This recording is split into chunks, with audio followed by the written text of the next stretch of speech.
I think castles are amazing because they have survived for so long. This is an excellent example of a deserted medieval castle and town that could have rivaled Hereford. The mound and earthworks are very impressive, and it has a unique church with an amazing carved door frame right next to it.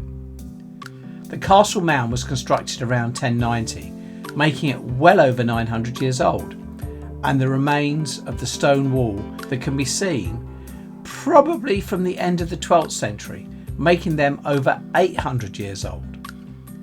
This is Kilpeck Castle in Herefordshire. This video aims to provide a brief history, context and visiting tips for Kilpeck Castle.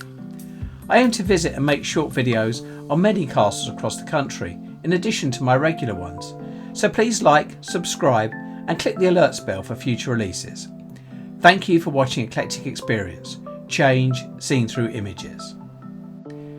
Kilpeck Castle is located here in Herefordshire, roughly 10 miles southwest of Hereford and not far from the Welsh border.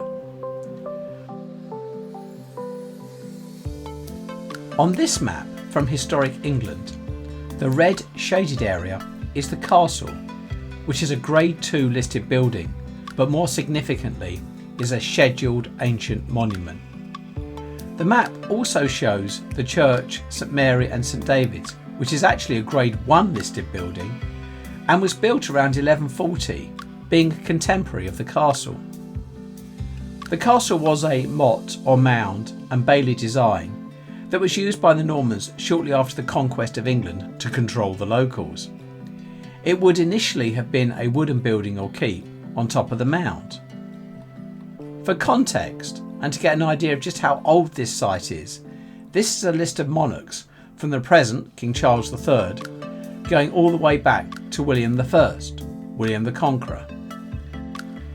The mound with its wooden keep was constructed just after the Norman conquest, at the time of William II, also known as William Rufus, who was the son of William the Conqueror.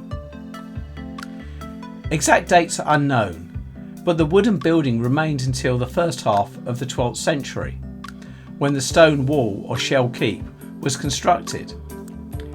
This would have been around the time of King Henry I or King Stephen. It appears that only the keep was rebuilt in stone along with its bailey, whilst the other bailey or baileys and a planned out town were protected with wooden defences.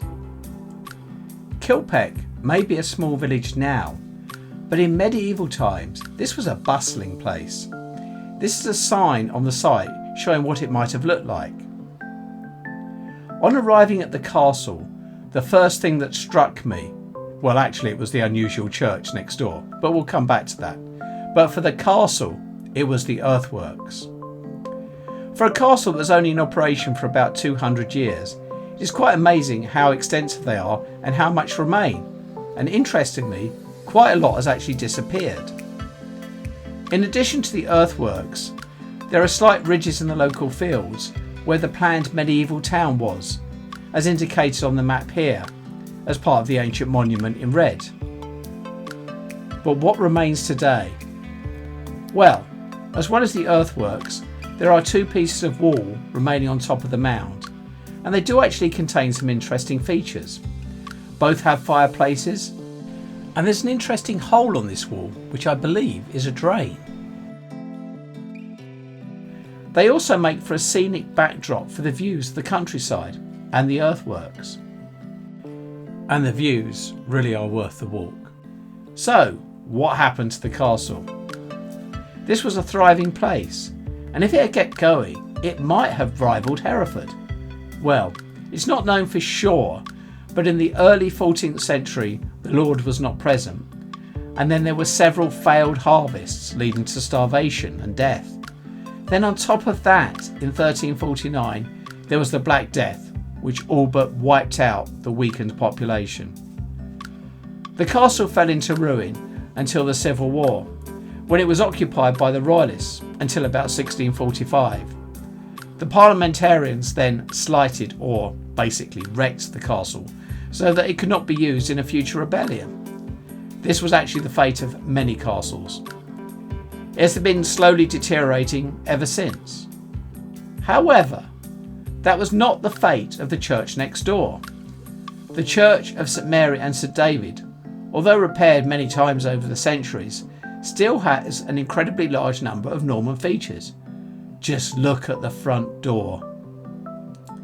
This is why it warrants being a Grade 1 listed building and is definitely worth walking round when visiting the castle.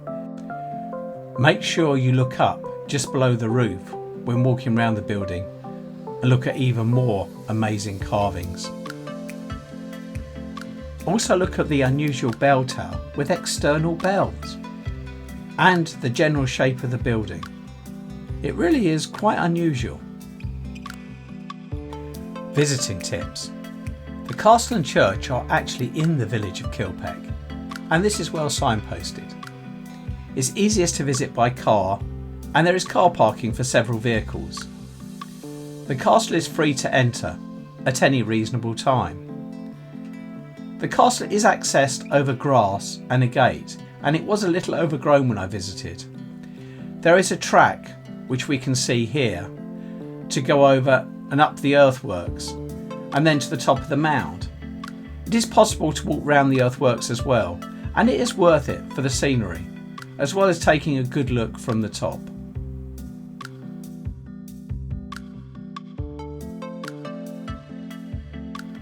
Thank you for watching. I hope you found this interesting.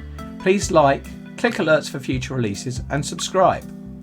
Brought to you by Eclectic Experience, change seen through images.